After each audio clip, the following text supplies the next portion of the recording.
안녕하십니까. 지금 이 영상은 우리가 분재 소재로 키우기 위해서 삽목 번식한 묘목을 포트에 심는 과정을 소개해 드리고자 합니다.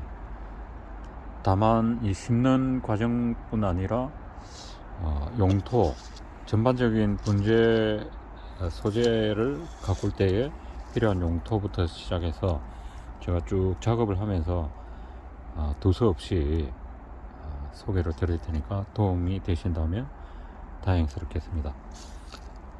그리고 우리가 유튜브 영상을 보면은 좋아요, 구독 뭐 이런 걸 많이 이야기를 하는데 그것은 보시는 여러분의 마음에 그냥 맡기겠습니다. 자, 일단 우리가 삽목을 한 이 묘목은 장수매입니다. 장수매 삽목한 지 2년이 된 겁니다. 그냥 삽목상에 그대로 두다 보니까 나무가 그렇게 많이 자라지는 않았는데 거의 묘목 상태죠. 다만 뿌리는 아주 상태가 좋습니다. 자, 이렇게 비닐포트에 담는 이유는 일반 노지에 식재를 하게 되면은 물론 잘 자랍니다. 이렇게 제한된 공간보다는 훨씬 광범위한 토지에 자라기 때문에 상대적으로 굉장히 성장을 빨리 하게 될 수가 있겠죠. 그렇지만 뿌리 조건은 안 좋게 될 수가 있어요. 왜냐하면 노지에 심게 되면은 그 묘목이 다시 굴취, 그러니까 이제 파 드러내기 전까지는 자라고 싶은 대로 뿌리가 한정없이 이렇게 뻗어 나갈 수가 있기 때문에 뿌리 상태는 이 포트에서 키우는 것보다는 훨씬 덜하죠. 더군다나 장수매는 무엇보다도 외성종이기 때문에, 외성종이라 하면 뭐냐면 아주 이제 작다, 활발하게 크는 게 아니라 아주 작게 큰다, 왜소하다, 이런 뜻으로 외성이라 그러죠. 그 대신에 장수매는 이 외성 품종은 분재 소재로는 아주 적합한 조건을 많이 가지고 있습니다. 뚝뚝 자라지 않기 때문에 저절로 아주 마디도 짧고 이렇게 도장되지 않는 그런 상태로 자라기 때문에 분재 소재로는 아주 적합한 성질을 가진 것이 외성종입니다. 외성종. 방금 말씀드리는 중에 도장한다 이랬는데, 도장이란 뭐냐면 도망가듯이 길게 자란다, 그래서 도장지라 이렇게 부릅니다. 처음 이제 이렇게 분재와 관련된 부분을 접하시는 분들을 위해서 제가 용어 한마디 한마디도 신경이 쓰이네요. 그래서 처음 듣겠다 싶으신 분이 있을 것을 예상하고, 전문 용어가 나오면은 용어 풀이까지 하면서 제가 설명을 드릴 테니까 잘 아시는 분은 그냥 영상을 계속 이렇게 빨리 돌리시면 되겠습니다. 자, 일단 그 외성 품종까지 말씀을 드렸고, 제가 이제 설명 없이 계속 이렇게 흙을 담아 옮기고 있는 중인데, 이 용토에 대해서 굉장히 궁금하실 겁니다. 이 용토는 전량 마사입니다. 마사토. 마사토 중에 굵기로 보면은 대중소가 있는데, 흔히 가장 작은 소자 용토가 되겠습니다. 다른 흙은 전혀 여기 섞어 쓰지 않습니다.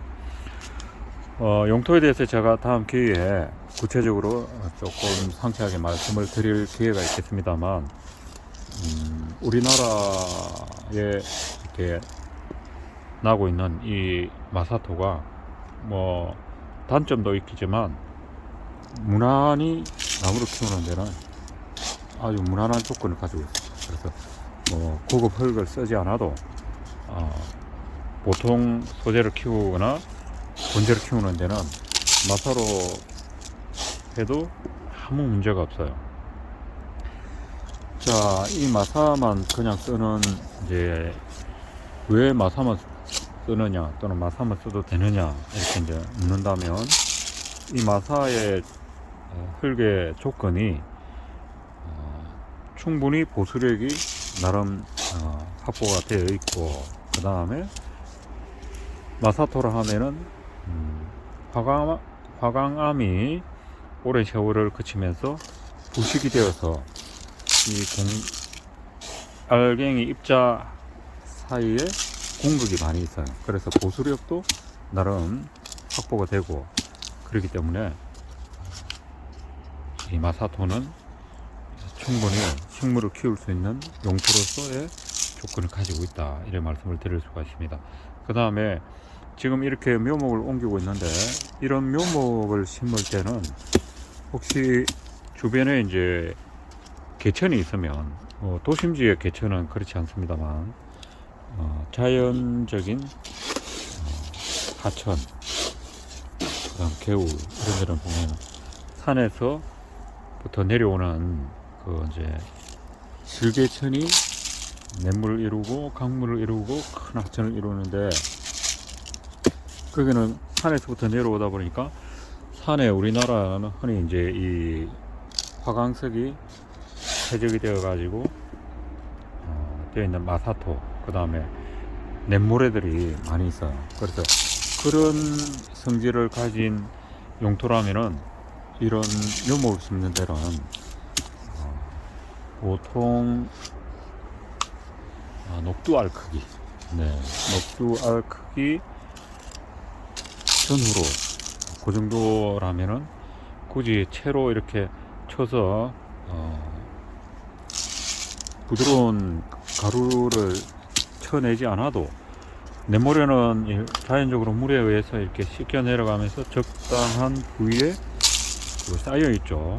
냇모래가 그렇게 자연을 훼손하지 않는 범위 내에서 그 냇모래를 채취해서 이런 묘목을 심게 하면 아주 묘목이 잘 자라요. 그리고 그 냇모래 조건이 나름 보수력도 있고 하기 때문에 묘목을 식재하기는 아주 적당합니다.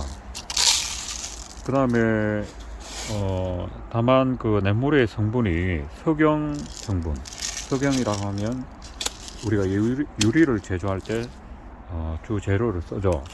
그러니까 그 반투명한 그 돌의 알갱이, 석영 조각, 그 석영 성분이 많으면, 석영은 말씀드린 대로 유리 성분이죠. 유리 성분이기 때문에 그 유리 성분은 전혀 물을 품고 있을 수 없는 성질이에요. 그래서 그 석영 성분이 많은 냇모래는 쓰기에는 부적합하다, 이런 말씀을 드릴 수가 있고, 부식되어 있는 이런 마사토 성분이 많은 그런 냇모래라면 충분히 묘목을 키울 수 있는 조건이 된다, 이런 말씀을 드릴 수 있겠습니다.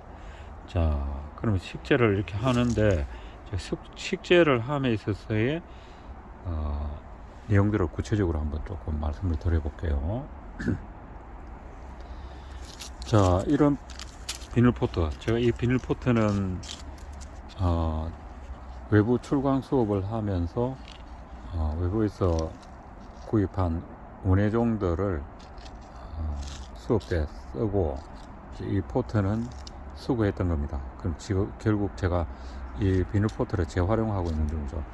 자, 이렇게 구멍이 많이 나와 있어요. 구멍이 많이 나와 있는데 일일이 구멍을 막을 필요는 없고, 이 마사토로 그냥 이렇게 한번 한 절반 정도, 이 포트분의 한 절반 정도로 그냥 쏟아부어요. 쏟아부으면 자, 빠져나오지 게 거의 없습니다. 저절로 이렇게 다져져 가지고 미세하게 나오는 건 있습니다. 자, 조금씩은 나오죠.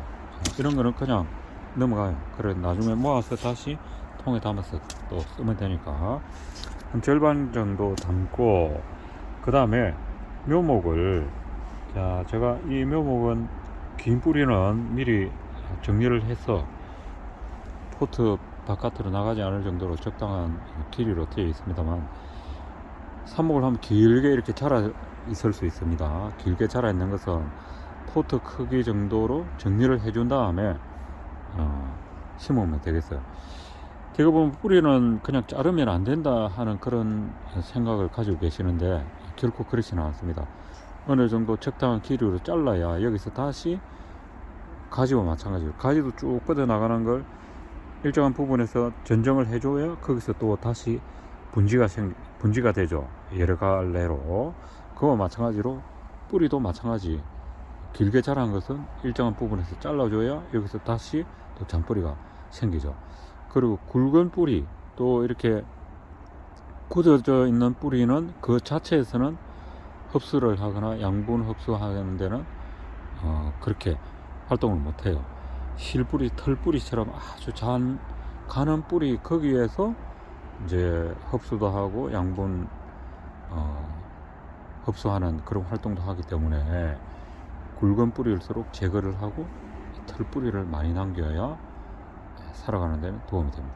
자, 제가 이거 오후 늦게까지 일을 하다 보니까 지금 좀 어두워져 가지고 화면이 좀 흐려지네요.